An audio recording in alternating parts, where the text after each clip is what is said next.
Welcome to வித்யா வீடு. இன்றைக்கி இந்த வீடியோவில் நம்ம பார்க்க போகிற ரெசிபி தாளிச்ச தோசை. இது மீந்து போன புளிச்ச இட்லி மாவில் செய்யக்கூடிய தோசை. இந்த தோசையை சாப்பிடும்போது யாருமே இது புளிச்ச மாவில் செஞ்ச தோசைன்னே சொல்ல மாட்டாங்க. அந்த அளவுக்கு இந்த தோசை ருசியாக இருக்கும். வாங்க இப்போ இந்த தோசை எப்படி பண்ணுறதுன்னு வீடியோக்குள்ளே போய் பார்த்துடலாம். மீதியான இட்லி மாவு, அது கூட கொஞ்சமாக ரவை சேர்த்திக்கிறேன். வெள்ளை ரவை ஒரு அரை கப் அளவுக்கு சேர்த்திருக்கேன். கூடவே கோதுமை மாவு ஒரு 1/4 கப் அளவுக்கு சேர்த்தி தேவையான அளவு உப்பையும் போட்டு தண்ணி கொஞ்சமாக விட்டு லம்ஸ் இல்லாமல் நல்லா கரைச்சி விட்டுக்கலாம். இது ஒரு 10 நிமிஷம் ஊறட்டும். அப்போ தான் ரவை நல்லா சாஃப்டாக ஆகும். ரவை ஊறுறக்குள்ளே இதுக்கான தாளிப்பை ரெடி பண்ணிடலாம். தாளிக்கிறதுக்கு கரண்டியில் கொஞ்சமாக எண்ணெய் சேர்த்திட்டு கடுகு பொரிஞ்சதும் 2 டீஸ்பூன் அளவுக்கு கடலைப்பருப்பு சேர்த்திட்டு கூடவே ஒரு காஞ்ச மிளகாயை கிள்ளி போட்டுக்கிறேன். கூடவே பொடியாக நறுக்கின பெரிய வெங்காயம் சேர்த்திக்கிறேன். அடுத்ததாக பெருங்காயத்தூள், கொஞ்சமாக பொடியாக நறுக்கின கருவேப்பிலை, கூடவே 2 டீஸ்பூன் அளவுக்கு சீரகம். அடுத்ததாக ஃபைனலாக தாளிப்பை இறக்கும்போது 1/2 டீஸ்பூன் அளவுக்கு மிளகு சேர்த்தி நல்லா கலந்து விட்டு இதை கலந்து வச்ச மாவில் கொட்டிடலாம். கொட்டி தோசை மாவு பதத்துக்கு மாவை டைல்யூட் பண்ணிக்கலாம்.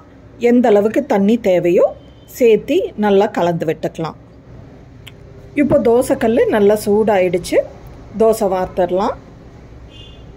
தோசை ஊற்றிக்கிட்டே நான் இதுக்கு தேவையான தேங்காய் சட்னி, இன்றைக்கி தேங்காய் சட்னி வந்து ட்ரெடிஷ்னல் டைப்பில் நார்மல் தேங்காய் சட்னி தான் பண்ணுறேன். வாங்க அதையும் செஞ்சுக்கிட்டே தோசை ஊற்றி எடுத்துட்றேன். தேங்காய் சட்னி செய்யறதுக்கு ஒரு மிக்சி ஜாரில் 1 கப் அளவுக்கு தேங்காய் சேர்த்திக்கலாம்.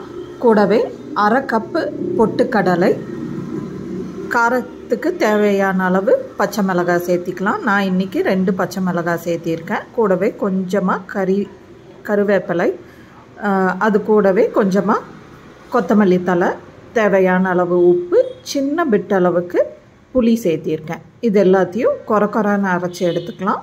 ரொம்ப நைஸாக அரைக்க வேண்டாம். தேங்காய் சட்னியை கொரன்னு அரைச்சி எடுத்துகிட்டு வந்தாச்சு.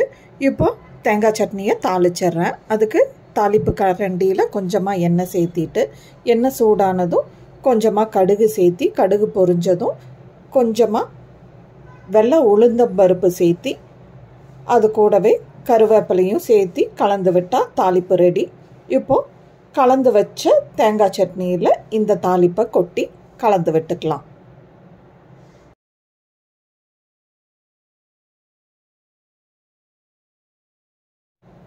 அவ்வளோதாங்க, தாளிப்பு தோசையும் தேங்காய் சட்னியும் ரெடி ஆயிடுச்சு. இதை சர்வ் பண்ணிடுறேன். ஸோ இனி ஆட்டின மாவு கொஞ்சமாக மிச்சமாயிடுச்சு, நல்லா புளிச்சிருச்சுன்னு கவலையே பட வேண்டாம். இந்த டைப்பில் தாளிப்பு தோசை செஞ்சு பாருங்கள், சூப்பராக இருக்கும். பாருங்கள், தோசை அப்படியே சாஃப்டாக இருக்குது. ஓப்பன் பண்ணி பார்த்தா அங்கங்கே அந்த தாளிப்போட சாப்பிட்றக்கும் ருசி சூப்பராக இருக்கும். இந்த ரெசிபியை நீங்களும் வீட்டில் ட்ரை பண்ணி பார்த்துட்டு தோசை எப்படி இருந்ததுன்னு எனக்கு கமெண்ட் செக்ஷனில் தெரியப்படுத்துங்க. By the way, do not forget to subscribe, like and share வித்யா வீடு. Bye.